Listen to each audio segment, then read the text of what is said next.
I don't want breakfast, said Lily, but I do want this nice white bathrobe they're selling. I think they're not really for sale. It seems to be a paper robe. Even better. The woodpecker was starting up outside. Grackles ascended in a scatter with their weird groupthink swirling. I see you liked the bathrobe, said the innkeeper. Why was Lily wearing it? Did she have to actually wear it? Beneath it, she had on another one of Finn's white shirts. It was a warm Indian summer day. The innkeeper came out from behind her desk. I've wrapped up some scones for your trip. You ought to take those. Also some fried chicken. I had extra. Our breakfast, as I think I mentioned, used to be quite decadent, but that was years ago. Thank you, said Lily. The paper robe was like a floating white cocoon around her.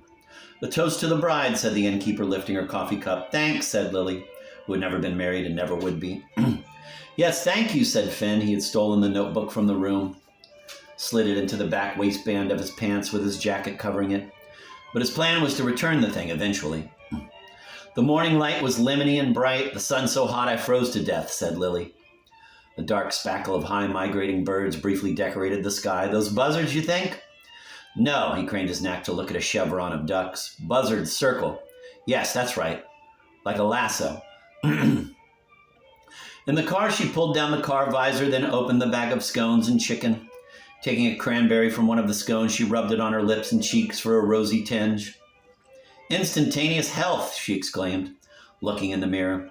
Then she took a raisin and filled in her eyebrows. No longer a fruit tree, she seemed a sweet and putrid goosh. To remain both distracted and focused while driving, Finn was running through the titles of books he'd read in college and trying to recall their authors. Who wrote 7 Types of Ambiguity? Finn asked. Snow White. Who wrote the collected works of Voltaire? Everyone thinks it's Voltaire. A sucker born every minute. What do the P and the T stand for in Barnum? Pass and the. Simple table manners. Who wrote Uncle Tom's Cabin? Oh man, I always forget that one. I've got to stop sleeping in the park fountain. Who wrote Song of Bernadette? Bernadette, you have a lot of weird knowledge. You're always putting me in your classes and making me take your tests. I don't give that many tests. No? Don't believe in them. What do you mean? That's what school is. That's what life is, test after test, she said. But what do tests measure? He got on his pedagogical hobby horse, of which he had a full stable. They measure, do you have a quiet home with reliable Wi-Fi? No, I'm living in a car right now. Did you sleep well last night? No, I really did not. Can you concentrate? On what? Are you forced to hold down a part-time job? Do you organize your time efficiently? That was always the problem. Are you in a gang? Depends how you look at it. Do you take performance-enhancing drugs such as SAT prep courses? Used to. Meant to. Tried Sudafed once. With coffee, I think. Do you have private tutors? Do you go to math camp? How well do you cheat? Lily fell silent. Pretty well, she said. Then she added, No, I don't cheat well, really. No, Finn said, his eyes on the road. You don't.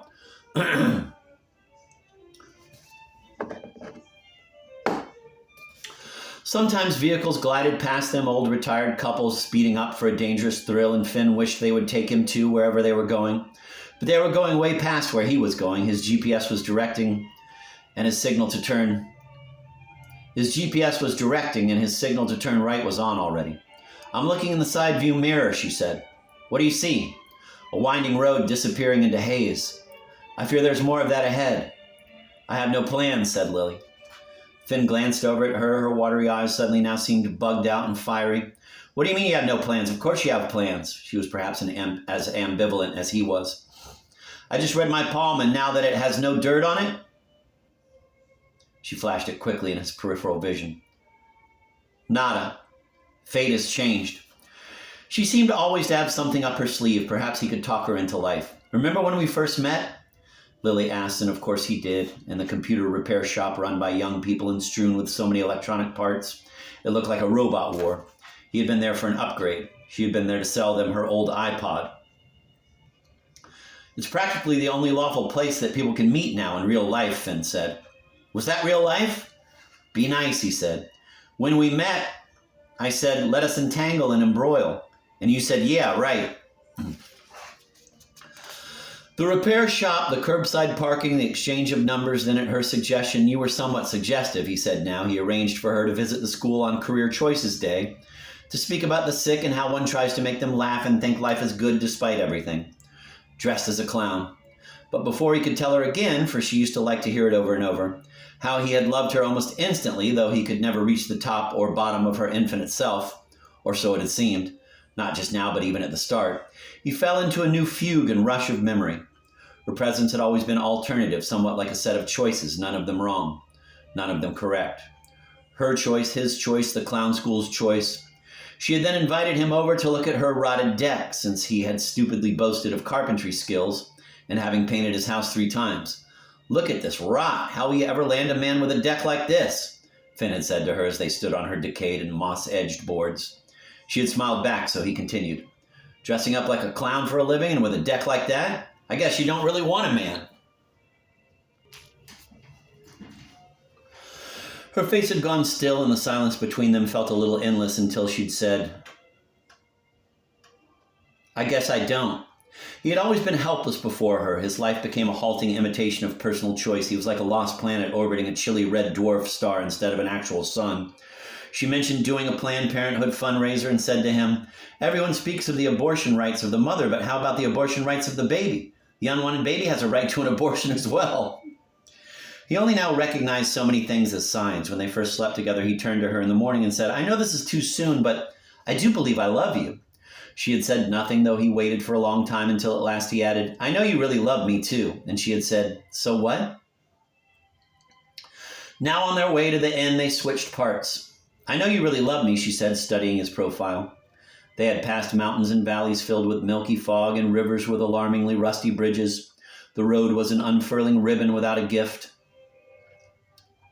So what? He replied, staring at the road. She turned and just looked out the window, the gray and yellow of the countryside flying steadily by. Hindsight is 50-50, she said with a sigh, as if making a light-hearted but sweeping gesture to the chaos of their past. I guess that's a joke. Does it work? You're the professional. Well, I mostly do sight gags, as you often remind me. She kept her gaze out the window. Do you ever hate every single thing you see? At first he said nothing. No, he said finally. She nodded a little. You're very lucky. Do you ever feel the smell of freshly cut grass as a cry for help from the grass? Maybe. He was failing at keeping her alive, driving her to her death a second time. Or perhaps this counted as a third. Regardless, it was yet again. Perhaps he was simply a killer. Remember my unicycle? How could I forget? I had just learned to ride it. I was really trying to learn. Children's comedy is not just pratfalls and hiccup jokes and passing gas, though that one always works. But I was retarded. You can't say retarded anymore, he chided her. How many faculty meetings had there been over the years where this had been discussed?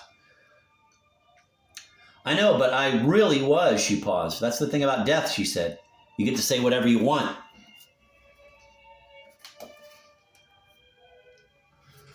It's a safe space? She nodded vaguely. It's a safe space for me, but not for the learning disabled, he did not say. Instead, he asked, do you ever think that everyone's relationship with everyone else is an invention, but sometimes you get other people to participate in the invention along with you? Inventions are good. Hey, the light bulb was an invention, and look what happened. Lots of light bulb jokes. I love light bulb jokes, even though I can't think of any right now offhand. It's tough when no jokes come to mind. She chewed on her lips. Jokes are flotation devices on the great sea of sorrowful life. They are the exit signs in a very dark room.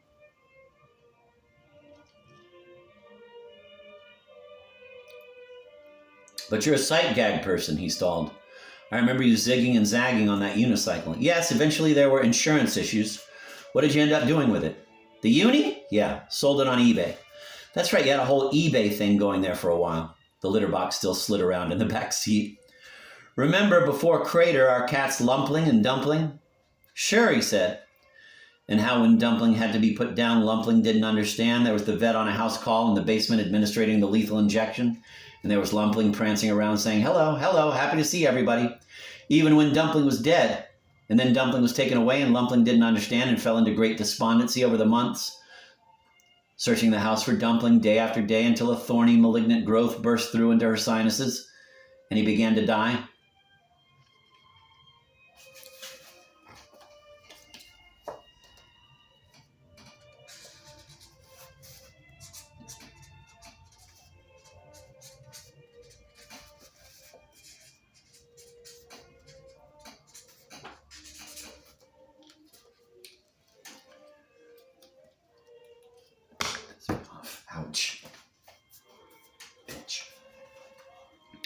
So I'm Lumpling, Finn said. There was a silence longer than most of their silences.